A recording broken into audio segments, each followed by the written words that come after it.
When I see stories like this, it makes my mind, as I said in the first hour, explode in 1,000 fractals of understanding. It's like a shake and bake. It's like box-made brownies or biscuits. I mean, all you do is add milk. It's a prepackaged tropism. It's always done the same. How do we know different terror is staged? We look at it. It has all the same characteristics, the patsies, the people being protected, the setups, the giving them the passports, their boss being Pentagon run.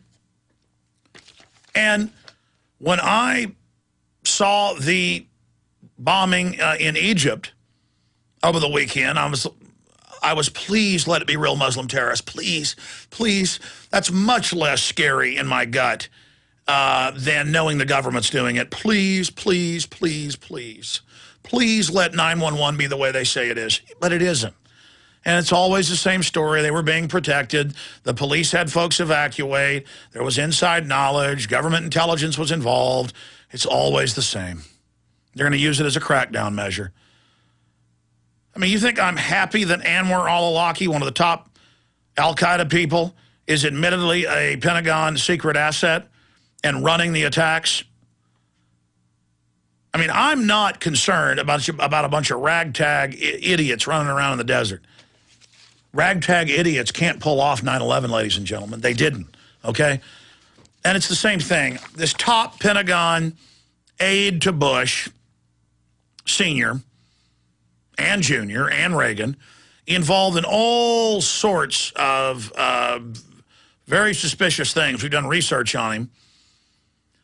In the White House, in the Pentagon, he's found in a trash can that was then dumped into a landfill. Now, in Fahmy Malak fame, the Arkansas Medical Examiner, they killed people.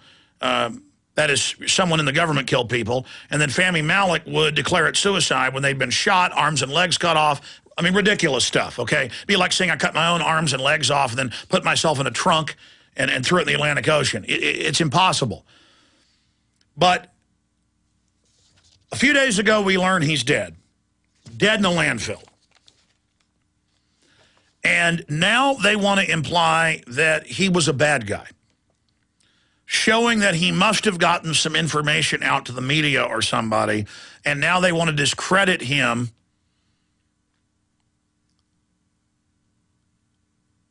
Now they want to discredit him ahead of that info coming out. Now, get ready for this. This has drugged up mind control written all over it. That's what it has written all over it. Or something similar. Because it's always the same MO. They always do stuff like this. Disoriented and wearing just one shoe. Bizarre last sighting of top White House aide found murdered and dumped in a landfill. Top Pentagon aide found dead at a landfill site was seen in confused state 48 hours before his death, wandering around the car park and wearing only one shoe. John Wheeler was disoriented and not wearing a coat despite the freezing temperature, according to the car park attendant in Wilmington, Delaware. Asked if he felt okay, the 66-year-old simply replied, no. The following day, he was also seen wandering around the town in the last sighting before his body was discovered, dumped into the landfill. Now, it gets even more insane. This is out today, the 5th of January, 2011. Here's the next one. Man found in landfill tied to arson attempt. John P. Wheeler III planted incendiary devices at neighbor's home in Delaware days before his disappearance. And this is from the Delaware police. Do you believe any of this? I mean, I hope they don't find yours truly dead in a landfill sometime and then claim I put bombs in my neighbor's house. Now he's a terrorist? You really believe this? Now he's Al-Qaeda. What do I go to Walmart and report him to Big Sis? Police found evidence linking John P. Parsons, Wheeler III, to devices planted at the Newcastle home of a neighbor with whom he had been feuding, said the source, who was close to the investigation. And then on top of it, he's running around drooling in the freezing temperature with one shoe. They got him, drugged him up, threw him back out of the car. And then somebody else said, just go ahead and kill that guy. The feud was over the size of the neighbor's house, which was under construction in the city's historic district. Yeah, I bet. I mean, who writes this stuff? Who makes this stuff up? Now it'll all be about him being an arsonist instead of who killed him and threw him in a stinking landfill. And now they're showing surveillance footage of him wandering around. The source emphasized that the evidence does not shed light on the murder itself, but has helped detectives understand Wheeler's state of mind before he disappeared. Yeah, sure. Boy, the detectives are just absolutely sure that he planted a bomb. I mean, this is ridiculous. This is fogging up, the whole discussion. Wheeler was found dead in a landfill on Friday, and the police are trying to retrace his movements between December 28th and then.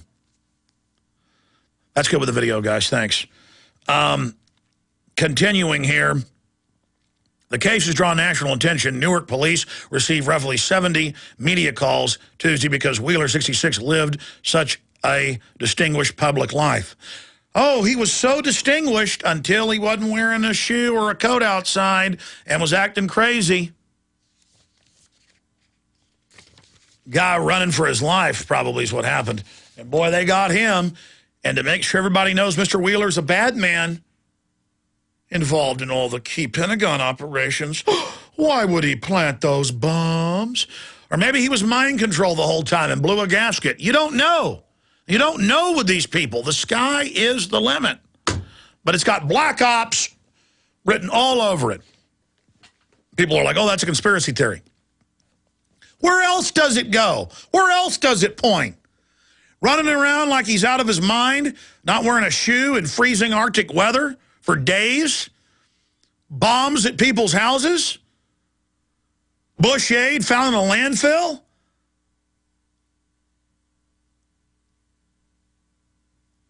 I remember having the D.C. madam on a few months before she was killed. And I told her, I said, if you know more stuff about the Johns that your women were seeing, top brass, White House, you name it, is reportedly what was in there, you better tell people right now. And she's like, no, I'm going to hold on to all of that. And then I called her landlord at the condo she owned, and she wasn't going to kill herself. She said she was being followed. She was going to hide the stuff with her mommy. And they hung her in the garage. It didn't matter if I had audio tapes of her live on air saying she'd never kill herself. Old friends went on the news with no evidence and said that she said she was going to kill herself. Let me tell you something. I will never commit suicide. Never, never, never, never, never. And anybody that pops up and says that I told him I was, that person's a stinking New World Order piece of trash. I want that on record right now. Okay? I love life. I've got total gusto for it. So much. I love life so much, I'm willing to put myself in the crosshairs for everybody, including my children, because people before me did it, so we'd have some basic dignity. I'm in love with life. I'm in love with creation. I'm in love with everything good. I know how to recognize what's wholesome. And this New World Order is the opposite of wholesome, and I don't like it. Oh, my gosh. All right, I said I'd get into the news. Here it is. This was pointed out by Jaron, who's been doing a bunch of research on it today. I've sent it over to the Watson brothers if one of them chooses to do a story. Starlicide, or gull toxic, is a chemical that's used to kill European starlings and gulls, but less toxic to other birds and mammals. And it's got restricted use, and Jaron looked at 99, 2000, 2008, 2009, constant scandals with Starlicide killing birds, and it's sprayed for some reason in December and January dealing with soybeans, which are grown heavily in Arkansas and surrounding areas. But the state could be covering up that it was used and saying, oh, they didn't die from any poison. But could Starlicide liquefy their organs? I doubt it. It needs to be looked into. But something that Jaron dug up there, and that is important. We know they use restricted pesticides all the time without authorization. It wouldn't be the first time the state covered it up, because the states are caught all the time using restricted pesticides. Okay, let me just look. There's only one way to get to all this news. I'll just go through it stack by stack because it's all out of control in here. Leaked document, EPA knowingly approved bee-killing pesticide. That's confirmed by Natural News. And it goes to the fact that they knew that the pesticide clothianidin, would wipe out honeybees, but the EPA quietly gave authorization for it to be used nationwide, and it's used in Europe. And those are the main zones where the honeybees are dying en masse, along with most species of bumblebee, which pollinate the plants, but corporations don't care. They'd rather tax your carbon dioxide that plants breathe instead of caring about anything serious. Open-air clones, open-air cloned animals, toxic waste everywhere, chemical warfare, biological weapons, genetic engineering, mouse pox, flu shots everywhere, all these dangerous things, all these mutagens. Let's not worry about that. Let's worry about mother's milk to the earth, carbon dioxide, just absolute buffoonery. Get all the hippies worried about something that doesn't matter instead of all these real crises. Whatever. Whatever they want to do, that's it. Mass bird and fish die-offs go global, spark end times panic. Brazil, Sweden, New Zealand.